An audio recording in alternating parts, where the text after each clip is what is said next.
The world faces a severe and acute emergency due to the pandemic caused by the coronavirus, and national responses in the coming weeks will be critical to the trajectory of their epidemics, a leading group of scientists said on Thursday. If no mitigating measures or policies had been taken, the COVID-19 disease outbreak would have resulted in 7.0 billion infections and 40 million deaths globally this year, the scientists said from Imperial College London said.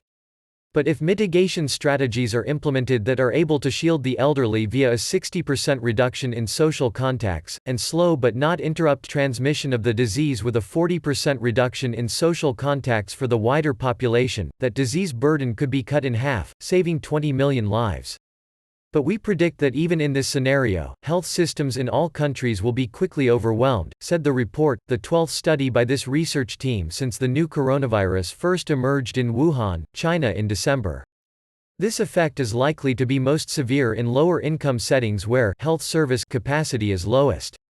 The researchers, led by Neil Ferguson, a professor of mathematical biology, said their analysis suggests healthcare demand worldwide can only be kept within manageable levels with the rapid adoption of public health measures, similar to those being adopted in many countries, including testing and isolation of cases and wider social distancing measures.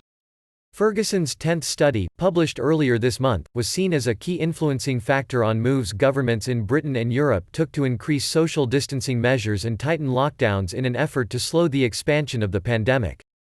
The study, a mathematical modeling analysis which uses data and estimates to predict potential outcomes, found that in a best-case scenario, if countries around the world implement suppression strategies early and sustain them, some 38.7 million lives could be saved. Suppression strategies will need to be maintained in some manner until vaccines or effective treatments become available to avoid the risk of later epidemics, Ferguson's team wrote in a summary of their study's findings. Delays in implementing strategies to suppress transmission will lead to worse outcomes and fewer lives saved, they added.